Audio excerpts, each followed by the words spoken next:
Hi guys, and welcome back to my channel, or if you're new here, welcome. My name is Heather, and on this channel I like to walk a very fine line between a shopping addicted makeup monster and a responsible adult with a makeup hobby. Now, I really enjoy eyeshadow singles, duochromes, multichromes, blush, highlight, lip gloss, basically everything except pressed glitter. And today we're going to be ranking all of my favorite green palettes. So if that sounds like something you're interested in, stick with me. We're getting into it right now. If you're interested in this eye look, it should be up already or coming up very soon. And it's using the It's Belle Cosmetics Under the Full Moon palette, which looks like this. It's a really pretty palette, you guys. I've been very excited to get this ever since I ordered it, and I cannot complain. This first look that I did, I think, is like really dreamy in kind of a blue smoky kind of way, so I'm really excited to have this and keep playing with it. So I think I have 20 palettes in front of me, and these are basically all of my palettes from my green drawer. So we're gonna go from bottom to top. Starting at number 20 is the Huda Khaki Haze, and this palette, although it is green in my mind, is not super green in actuality, right? Like you have these two kind of like greeny shades and everything else in here is just neutrals that play with it, but it is green packaging and everything, so I always think it's greener than it really is. And then when I open it, I'm kind of like, okay. So for me, this ranks at the bottom just because the color story is not the most desirable, but I do think the packaging is kind of cool with this like smoked out acrylic.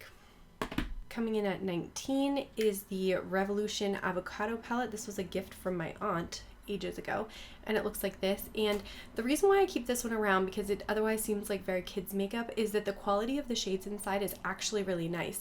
And this shade here is kind of like a taupey green gray, and same with this shade here. And I feel like it's very hard to find those types of shades in my other green palettes, so that's been something I've been like on the quest for. And so I've kept this one around because I think those shades work quite nicely, and occasionally I just need to dip in to use one of those. Coming in at 18 is the Nude Ego palette. This is the Unleashed Wild palette, and it looks like this. So again, it's like mints and olives, right? And I just don't think that the mints and olives go very nicely together. So this palette, even though it's only 6 shades, doesn't feel very cohesive. So that's why it ranks a little bit lower, but the quality in general is pretty good. If you find it at like a TJ Maxx or something for a couple bucks, it's worth picking up. And then I put in the ColourPop, Just My Luck, and we'll have to see if I can hold this very gently, because some of the shades in this palette like to try to fall out. I used this to make like a green Hulk look at one point when I was doing like an Instagram collab with some people, and I really enjoyed the way that that look came out. I like the metallics that are in here, and I especially like this really electric chartreuse slime kind of shade in here, Mary Jane. The rest of the shades, I mean, they feel like these two and this one feel very, very similar. So for me, it's kind of, it's almost too similar. It's almost too monochromatic. So I wish it was a little bit more varied, but I do think it's still good quality, which is why I still have it. And then coming in at 16 is the Woma Beauty Black Magic. This is another one that is not a solely green palette, but I keep it with the green palettes because when I come into it, that's what I'm coming into it for. And so like these green shades here are quite nice, and I do love this kind of deep foresty green here. The purples that are in here and the pinks that are in here, the yellows that are in here, they are nice quality, and I do really like this sort of iridescent white gold shade. The metallics in here are kind of gritty in texture. I think Woma Beauty has since started to reformulate their palettes because their newer palettes don't feel like this, but that's why it's ranking a little bit lower, even though I like the color story a lot. This is one of those palettes that even though it's not great quality, because the packaging is so cool, I never want to get rid of it. So coming in at 15 then is the Profusion Emeralds palette. Again, not a perfectly all green palette, but when I'm coming in here, when I'm thinking about this palette, I'm thinking about green tones. I do think the shades in here are more diverse than some of the other palettes that we've looked at so far, and I do really like the duochrome shade that's in here. The sort of bronzy golds I don't dip into as much, except for this one for an inner corner highlight, but in general I think the greens make very beautiful eye looks. The price is $5. You really can't beat that at all. And so if you see this one at like your local Walmart, might be worth checking out if you like green eyeshadow. Next is the Glamlight Dirty Martini palette, and I thought this was going to rank a little bit higher, but when I look at it, I don't think I can put it up higher. I think it's a pretty color story. I do like the mattes that they have in here, and I think there's enough diversity in the mattes to really get, you know, a good gradient going when you're blending the shades together. I do really like this green olive shade because it's so bright and punchy. And then I like some of these softer, more muted shades as well. There are a whole lot of like bronzy gold shades that I definitely didn't need, which is why this fell a little bit lower. And I do feel like these sort of blue teal shades are a bit disjointed with the rest of the palette. So not a perfect green color story for me, but I do think it's a pretty nice formula. So if you like the color story, this would be a good one to look at. And I think it's on clearance right now, so they're probably retiring it. All right, next up is Ace Beauté. This is Tropical Vibes, and again, oof, throwing my hair into it. This is not an all perfectly green color story, but I do think it's green enough, and it gives me green vibes when I think about it in my mind, so it's organized with my green palettes. I love this really bright chartreusey green. I think that is quite pretty, and I do like this shade a lot. I usually dip into this one when I come into this palette. The gold I could kind of take or leave, and then this shade I think is very pretty, but I don't think it really goes with the rest of the palette. So I kind of get stuck with that shade where I want to use it, but when I put it with the other colors, I'm like, this doesn't really go with the other colors, so I don't know. And then next up is the Gemini palette, and I put this one in here even though it is half neutral, because when I come into this palette, I'm coming into it solely for the greens. I do think it's a nice color story. I like the quality of the palette. I do like the quality of this metallic olivey green shade that's in here, and I think the packaging is quite nice as well. You have kind of those little like hollow accents on the rose petals. So overall it came up to about the halfway mark in my collection. And then this was a gift from a friend of mine, so Emily, hello if you are watching. But this is the Natasha Denona Mini Gold palette, and I think this one is so pretty, but I tend not to go for small palettes as much as I go for bigger palettes. So for me, it feels a little bit limiting. I do really like this kind of swampy olive duochrome shade that's in here, and the gold in here, even though it is a gold, it still feels like it complements the other shades pretty nicely.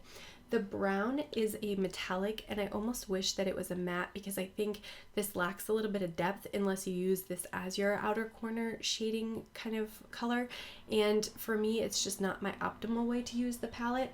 Overall, it's good quality. Coming in at number 10 is the ColourPop Mint to Be palette, and this one I put a little bit higher because I do really like sort of the frosty silvery shades that are in here. I like that we went almost gray toned with the minty shades, and I think this one, even though it is all light, has more diversity of the shades than the Just My Luck palette from ColourPop, so I had to rank this one up a little bit higher. And then I do like the sort of diversity of the metallics that they included in this palette as well. I don't know that they actually still make this one though, which is a bummer. Next up is Clarity Croc, and this is one of the palettes that I was working on using this year. I'm going to hold it very gently because this shade has had some breakage and fallout risk here, but I do think the colors are really pretty. Now obviously Clarity Cosmetics makes their mattes very pigmented, and I think they are intended for somebody with deeper skin tone than mine, so I have to be a bit gentle when I go into the mattes in this particular palette, but I do think that the metallics definitely offset the sort of risk that you run by using the mattes in this palette. If you're looking for like a super sparkly shade to sort of reflect light all over the lid, this is your shade, and you will not be disappointed when you throw that all over the lid. In fact, you might want to try to tone it down a little bit. That's how sparkly it is. But in general, I think this is a really pretty color story too. And I like that they're starting to do smaller palettes because these are huge. This is the Flora Story palette from Makeup Just for Fun, and I really like this one too. I think the greens that she chose were really, really pretty and very complemented by the two metallics that she has. I do appreciate the purples that are in here too. This one I don't think I've dipped into, but it's like a teal blue-green base with like blue-green purple sparkles in it. Very, very pretty. And then I love the multi-chrome that's in here. I mean, you can see, can you see?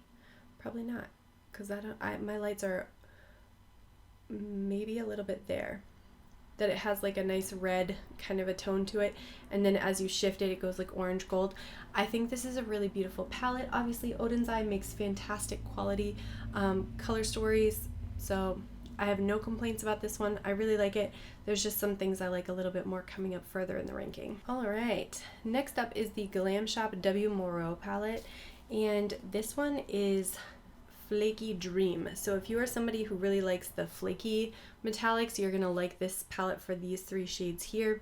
I think the mattes in here are really pretty, but again, you get some sort of redundant shades in here, but I do like that generally there's a gradient, and the sort of gold shades I could live without, but in general, this is really nice quality. I love the sort of squishy quality of the duochrome shades in here, so it had to come up pretty high for that reason.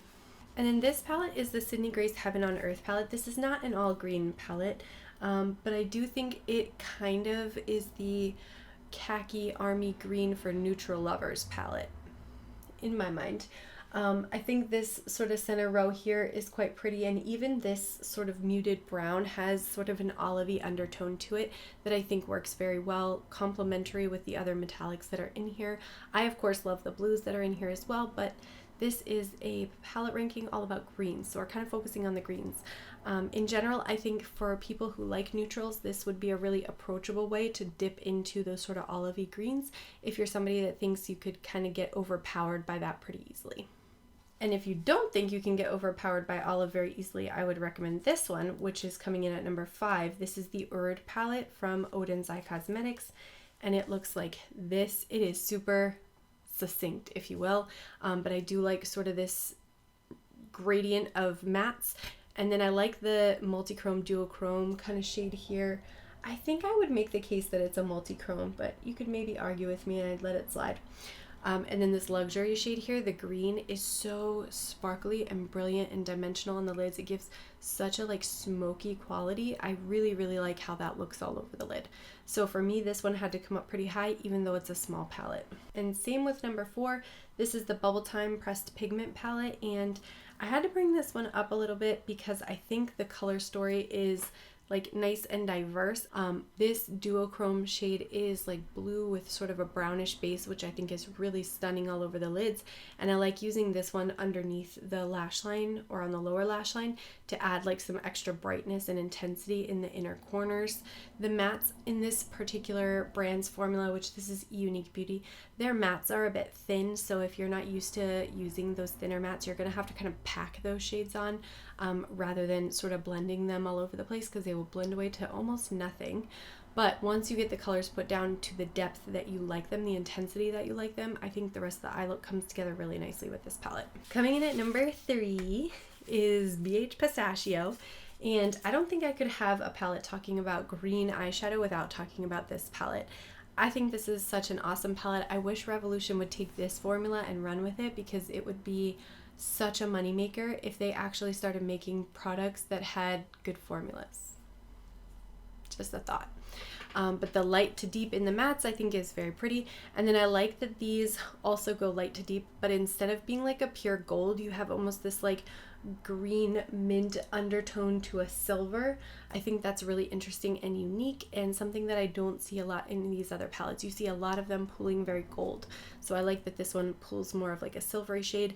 And then you have this almost like aqua minty kind of green that I think also is quite complementary and different from the other shades that we've been looking at. That formula though, probably the best formula BH ever put out, and I'm so sad that they are now Makeup Revolution, and Revolution is not doing anything with them at all. Alright, number 2 is the Stone and Rock palette from Odin's Eye. I don't know how much else I can, or what else I can tell you about Odin's Eye other than they have spectacular formulas. So if you find a color story you really vibe with, pick it up, because you're not going to be disappointed. This one, again, you have those nice swampy olivey greens, which I think is really cool. The things that kind of frustrate me with this palette are this shade here and this shade here, because I feel like they don't really go with the rest of the palette. There's not really other complementary shades for those two in the palette. But in general, I think the color story is very, very pretty. And I do really like the fact that there is much more variation in the shades in this palette than some of the other more monochromatic palettes. And then last but not least, Fresh Greens from ColourPop. Probably one of my favorite palettes that I have in my green collection. I dip into it frequently. These kind of olivey greens I think are quite nice. I like that they did neutrals, but that they are more green leaning in terms of their undertone rather than just being pure browns. And then I think you get good variation with all 4 of the metallics that are in here. Again, this one is like a almost green toned silver, which I personally think is very complementary to the rest of the shades that are in here. And then you do get like a true mint green shade here as well. So overall, I mean, I think these are like $14. This is one of the Target exclusive palettes. So I think it's a really good bang for your buck, and it's very accessible for a lot of people. All right, and with that being said, I think that is everything for this video. I want to thank you so much for watching. Don't forget to like and subscribe before you go, and I'll see you in my next one. Bye.